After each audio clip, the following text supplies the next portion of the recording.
Crimea is a very difficult place to defend. Any peninsula is a very difficult place to defend, becomes even harder when the adversary has long-range munitions, low-cost, attritable long-range munitions. So what we're seeing Ukraine conduct right now is effectively a siege of Crimea. And this is not just a Preston Stewart analysis here. We heard Robert Brovdy, the commander of the Unmanned Systems Forces, talk about this to Reuters the other day, and countless Russian channels are looking at this saying, this looks like a siege is playing out. So limited options into and out of the peninsula means that just hitting those a little bit reduces the traffic to the point where if only a percentage of water gets in, or a percentage of fuel, or a percentage of ammunition, it quickly gets to the point where the people living in Crimea and the military forces operating there have to make a decision if it's still sustainable to live there. So I don't think we're going to see a complete and total lockdown. It's not going to be a 100% blockade. There are still going to be Russian munitions, Russian troops, and Russian citizens moving through those corridors. It's a matter of, what is the tipping point? Is it a 50% reduction in the standard of living before people say enough is enough, and the military is spending too many resources trying to keep that operational? The Crimea is interesting. I know at the beginning of the war, there was the full-scale invasion at least, there was a lot of talk of when will Ukraine get Crimea back, and there were ideas of troops rolling south and kind of cutting off the peninsula. That was not in the cards. It does not appear to be in the cards right now. But through this drone invasion, Ukraine has found a way to effectively block off and blockade the entire peninsula. There were reports recently in some Russian media where they were saying it cannot be a full blockade because Ukrainian troops aren't there. That doesn't matter. I mean, we're seeing that, again, there's areas around the world, contested areas around the world, the Strait of Hormuz, the Bab el-Mandeb Strait. It doesn't require a persistent troop presence. It requires the threat of drone strikes to significantly reduce the viability of that access point. So Ukraine is actively cutting off access to Crimea. This is kind of the major corridor to move supplies into southern occupied Ukraine. We're talking about the land bridge on the northern portion of the Sea of Azov. It's incredibly important to Russia, and it's not easily sustained. So right now we've got two main crossing points from the north over land, one from the east, the Kerch Bridge, and then you've got the Sea of Azov and airlift. Well, the Sea of Azov, there's only so many ships that are there. They're already coming under fire, and Russia traditionally has not resupplied Crimea heavily from that direction. Airlift, to be blunt, Russia doesn't have the capacity to keep Crimea supplied via the air. They just don't have the equipment to do that, to carry out the size operation that would be needed for that to be viable. So these overland routes are critical, and they're coming under drone threat. The bridges do not have to be destroyed; they just have to be reduced. Again, going back to the conversation about how long does it take some of this stuff to affect the front lines, it doesn't have to go to zero. A 10%, 15, 20% reduction, let alone 50 or 60%, could be catastrophic. So what we would see in Crimea in that sense is the Russian people leaving. Anybody that moved into Crimea probably will try to find a way out. If they can't get fuel, if they can't get groceries at the local grocery store, and if there's increasingly Russian drones overhead, then you have Russia protecting a more and more empty territory, and moving military supplies through there becomes unfeasible.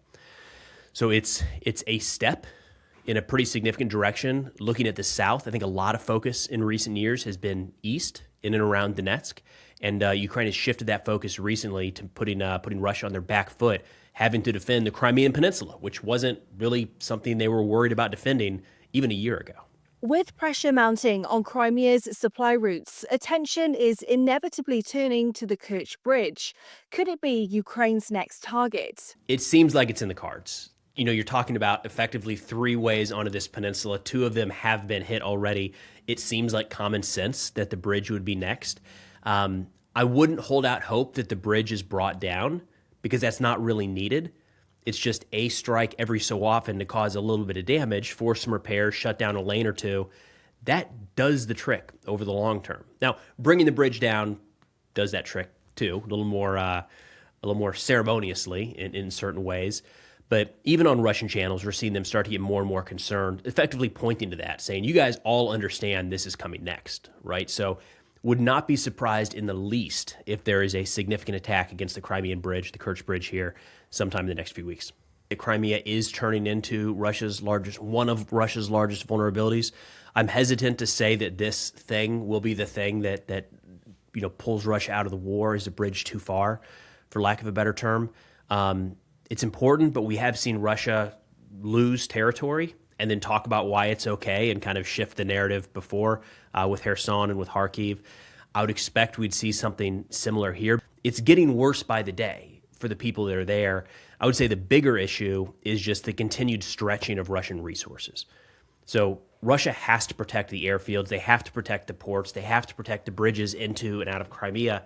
If they don't, this situation is going to become untenable even faster. So they have to move air defense assets. And to your point of this is such a symbolic location for Russia, if they feel that importance and they move assets there to protect it, they're coming from somewhere. Are they coming from an airfield? Are they coming from a UAV production site? Are they coming from refineries? They're certainly not coming from Moscow quite yet, but it's an important area that is underprotected right now. And every single day it's forcing Russia to make a decision. They're in a tough spot right now. Do they add more protection to Crimea, or does that need to stay around a refinery because those keep getting hit? We're talking about the Crimean bridge having to be protected. More assets are needed to protect that bridge, both from sea and from air. Every one of those now being vulnerable means that it's fewer assets for Russia to protect shipping through the Sea of Azov. Those vessels are getting hit. Russia's in a tough spot where they have a lot of stuff they have to defend, and every one of these little ones you bring up, they're having to make a decision, and there's no right decision. It's a dilemma, as Ryan Macbeth would say. Elsewhere, Ukrainian strikes on oil refineries continue to pummel Putin's economy. It's very hard to tell how long it takes the strikes that Ukraine is carrying out deep inside of Russia on their oil infrastructure to see a direct impact on the frontline troops. We're starting to see some reports that there are shortages of fuel in certain areas of the occupied territories in the south.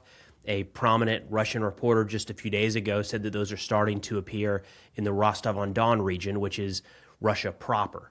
So it's a long chain to get there. And I think we've seen a good example of that with the Strait of Hormuz recently in the United States, that a major oil pipeline effectively shut down, and it's kind of taken some time to really spread its impact throughout the world. And some areas felt it sooner than others. Very similar situation in Russia. So their oil refinery is not offline. It's not completely stopped. It's just degraded right now. So we're going to see a probably increasing at this rate, increasing effect on the front, but it's going to be a very slow trickle. There's not going to be like a day we wake up and find out that was it. The oil shortages are actually coming through. We're just going to slowly keep creeping in that direction. It's a good point with the refineries because there's a lot to it. There's the fuel going to the Russian citizens, and what do they do when all of a sudden their day-to-day life is heavily impacted from the war? In many cases, especially around Moscow, it has not been. So that's a new dynamic that any military would be keen to seize upon. There's the aspect of fuel to the troops, keeping the military machine moving. That's needed. And then there's the Russian economy aspect of this as well, how much money they get from the export of oil that is needed to keep the war running. Every one of those plays in to some degree. I would argue at this point, the intent of cutting off fuel to the citizens and to the military, or at least reducing it by some percentage, has a higher likelihood of success. I've become a little bit jaded with economic warfare. We have seen incredible sanctions layered on Russia and other countries around the world, and we've seen that it does have an impact, but never enough. It's a tool, not really a solution. So when I look at, say, if Russia's oil exports were to go to zero, that would be a major problem for Russia.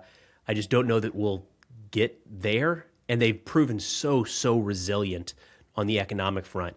I think a higher likelihood, probably a more attainable outcome, is to just reduce oil outputs, fuel outputs to the citizenry by 10, 15%. That's a major issue. If you just lose 10% to the citizens, 20% to the front, all of a sudden offensive operations are effectively off the table. So there's a lot of byproducts of these refinery strikes. I think the military side and the impact to the civilians in Russia are probably more important right now than the economic input to Russia. In other developments, Ukrainian forces say the Russian-occupied port of Mariupol can no longer be used for military logistics after a series of strikes. It's a mixed bag because the port of Mariupol is important. It's a key Russian asset now since they took that in the opening phases of the war. But they also have the overland route from Mariupol, relatively short distance to the east, to drive trucks straight into Russian territory. The challenge that Russia's facing right now is those roads are coming under fire at the same time that I think it was the 1st National Guard Corps Azov released some footage of strikes in the port area, the Mariupol port. So both of them are getting hit at the same time. If the road was unaffected, then the port would be a nuisance. There would be an impact to Russia, but there's a pretty easy alternative. If the sea was the only thing hit, vice versa. So it's happening at the same time. It's a smart move by Ukraine to not leave one clear, viable option available to Russia. But again, the land bridge, the land corridor provided a pretty significant flow of equipment through that area. It's just that with the port getting hit that is causing pretty big issues right now. We're at a very interesting point in the war right now. I would agree that the Ukraine strategy so far in 2026, that they probably started in late winter, is seeing results. And I think a lot of this is chalked up to the middle strike campaign that's getting a lot of attention. Effectively, Ukraine has started going after Russian targets in the 50 to 300 kilometer range that had been looked past for a while. This was an area heavily focused on by HIMARS and Storm Shadow, limited supply of those munitions. Ukraine has ramped up that production, and it's causing real issues today. And I think the reason we can see the effectiveness, or something we can point to, is that Russia is being forced to adapt to Ukrainian actions. That's never a situation you want to be in. You never want the adversary to dictate the terms that you are fighting the war, or to be able to do something that changes how you proceed. And we're seeing that every single day with Russia. So any day, you can turn on the news and see a new refinery that's, if not been hit, heavily targeted, and then a lot of assets in that middle range, 50 to 300 kilometers, be it command posts, logistics, airfields, anything of the sort, getting hit as well. It's forcing Russia every single day to adapt. They're kind of on their heels.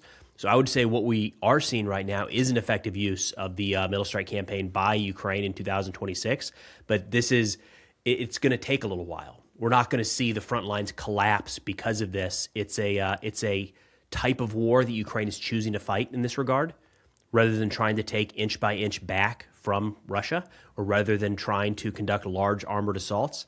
It's kind of a slow strangulation in a ways. But if this continues at the pace that we're on right now, it is going to be a real issue for Russia to continue holding the front. One thing that I don't think is getting enough attention is just the breadth of these strikes. So every single day we're seeing strikes across the front lines. So everywhere, 0 to 20 kilometers, it's nonstop.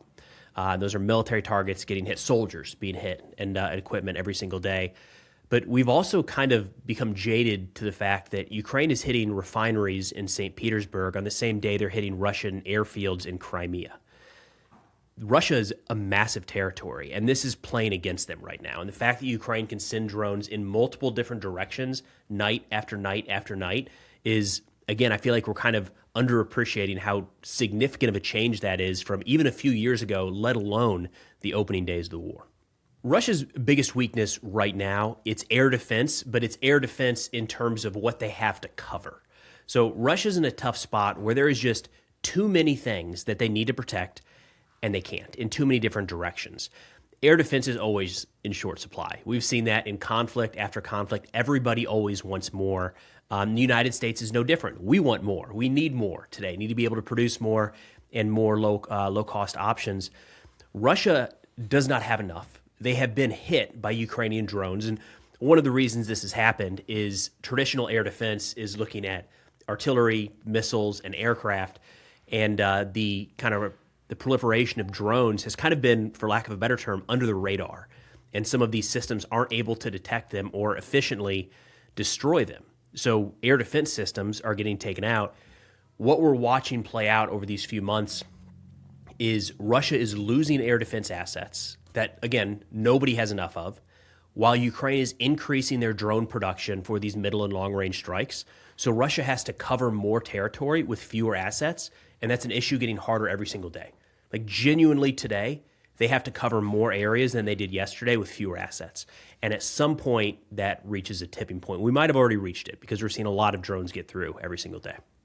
Meanwhile, Ukraine is also working to strengthen its air defenses. Ukrainian company Firepoint has successfully tested its new FP7X interceptor missile, which is being developed as a lower-cost alternative to the American Patriot system. It has to happen. We've seen this change throughout the war, and my money would be on Ukraine coming up with something at some point that's going to be at least a 80, maybe 90% solution to the Patriot. That's one of the major shortcomings. And it's not just, Ukraine is experiencing it firsthand. It's an expensive system. It takes a long time to produce, and they are effectively 100% reliant on external partners, on the United States in this sense, to make more and to sell more. That's a problem. No country, I think Ukraine is showing that no country can operate like that. So while I do think Ukraine has the the reason to push this ahead right now and probably will lead the way in innovation, you have to imagine that countries around the world are seeing this as well and trying to come up with some cheaper alternative. They've come up with, Ukraine has some great interceptors for drones, and they're producing those in mass quantities, but that ballistic missile interceptor or high-end missile interceptor is something that they haven't really been able to put together quite yet. And we know that's a shortage. So I would expect we're going to see something here real soon. Putin has reportedly installed anti-drone nets in laybys near his bunker palace as the tyrant is terrified of a repeat of Ukraine's spectacular Operation Spiderweb. Great. Love it. Love that Putin and anyone in Russia is concerned about what Spiderweb did a year ago at this point, right? I think we're coming up just past the 1-year anniversary. That attack was twofold. It took out a lot of significant aircraft from the Russian military, but also it did this. It forced Russia, in this case, to think, oh my God, that's an option. And if we didn't see that one coming, what's next? So they're trying to solve, that was such an innovative solution, such an innovative attack, that Russia wasn't thinking about how to stop it, and then it happened. And now they're going to be focused on stopping that from happening. And whatever is in the works next is probably going to be a little more creative. I feel like we're probably due for something like that. I don't know that I would say it's a spiderweb type attack against the Kremlin and against Putin, but you have to imagine that Ukraine has some things like that up their sleeves. And again, the psychological impact of Russian leadership, knowing that that can happen throughout their country, you can't brush that aside.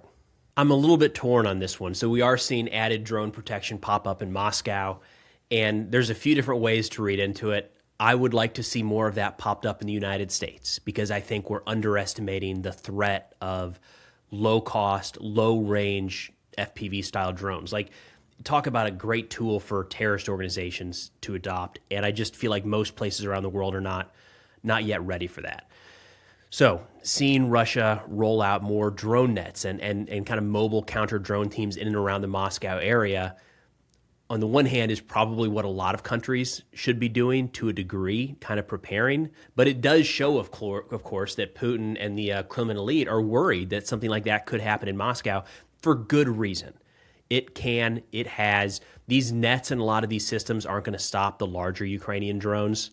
I mean, we've even seen recently some of the mid-range strike drones flying through a net to strike a target. But these small FPVs that could be smuggled in, could be built easily inside of Moscow, that's a real threat. And I think the bigger story here is it's pretty crazy that we're the 5th year of this conflict, and Putin in Moscow is so worried that one of these little drones could be coming to his residence. They're having to take protective measures. But again, I want to see more nets everywhere. So I'm a little biased in that regard.